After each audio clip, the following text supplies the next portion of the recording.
Thanks for checking out my YouTube channel. I have another songwriting tip for you today, actually two, about bass lines. Okay, bass lines are super important in my song, and I didn't realize that for a long time, how important they are. In fact, when I was in college and I wanted to be a songwriter, majoring in music, I bought a book about songwriting, like The Complete Idiot's Guide to Songwriting or something. Actually, it wasn't that one. It was, I don't remember what book it was or who it was by, but I just remember the impression that this made. It might have been the very first chapter, the first or second chapter, was about bass lines. And said people listen to, the average person listens to the melody of the song, the lyrics, of course the rhythm, the chord progressions, if they're kind of a musician, or if they are a musician. People don't usually pay attention to the bass lines, but when professional songwriters get together and are talking about their songs, that's the number one thing that they brag about, is their bass lines that they came up with. And I read that and I thought, really? Bass lines is what they brag about? Like, really? Bass lines? Okay. But I understand it now. And bassline adds, it's like the secret sauce that most people don't realize. It adds so much to the song. Now, if I'm a singer-songwriter that's gonna be just strumming, chords on my guitar, there's only so much I can do, with my fingers, with the bass line. But if I'm doing a fully produced song, I'm gonna have a separate track that's the bass line. I need to have a good, interesting bass line. Or if I'm a piano player, with my left hand, there's a lot I can do there. So the example I'm gonna use is the Drive My Car by the Beatles. The Beatles had great bass lines. Of course, Paul McCartney was the bassist, and he was one of the main songwriters. Of course, he and John Lennon wrote most of those songs, and he was the musical brains behind the group, if I understand it right. And so they had great bass lines. So there's two tips for coming up with a great bass line that I have for you today. The first one is leave a little bit of space in your bass line. What I mean by that is, don't have constant note going on. Leave just at least a little bit of space in there, especially if you want it to sound kind of funky.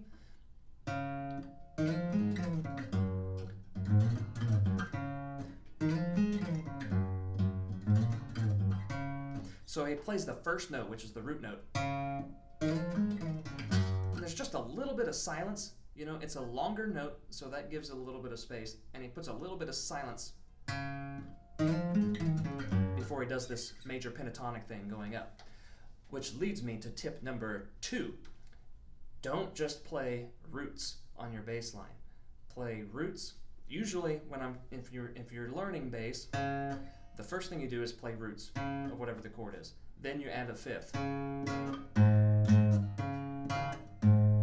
Okay? If you want an interesting bass line, an easy thing to do is use the pentatonic scale. If I'm in major, use my major pentatonic scale. That's what he did.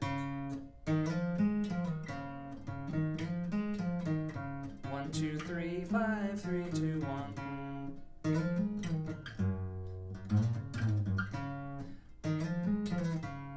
That's D. Of course, my guitar, as always, I'm tuned down a half step, so it sounds D flat, but I'm playing D, 5th fret. And then G. Same thing. 1, 2, 3, 5, 3, 2, 1 of the G major pentatonic. And I hit a wrong fret there, but isn't that an interesting bass line? All it is a few notes from the major pentatonic scale. He added some rhythm to it. Of course, he got creative with that. But as far as like the notes that he's using, not that creative. Major pentatonic, but it sounds so cool. He's great at it. He's great at doing that.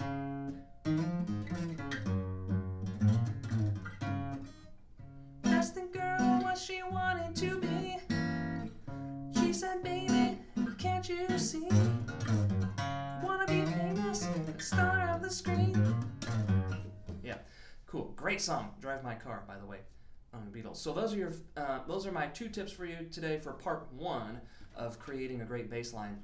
Let it breathe. Give some space between the notes in your bass line as far as timing-wise, the rhythm, and use something other than roots. Major pentatonic is a great way to do it. If you're writing a song in minor, try using the minor pentatonic scale. But basically, that's an easy way you can do to add some more flair, some more flavor to your bass line, which then again will add a lot to your song. And yeah, major pentatonic scale is not that hard. Experiment with it. If you don't like it, get your eraser out, do something else. Experiment with that major pentatonic scale. I promise that'll create your bass lines a lot more interesting and your songs a lot more interesting to listen to.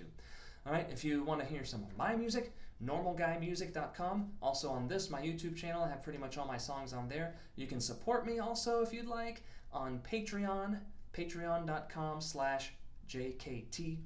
That's me. I'm also on Bandcamp, normalguymusic.bandcamp.com, all that stuff. But thanks for checking me out. I hope this tip helps, and I'll have soon creating an interesting bass line part 2. So thanks, good luck.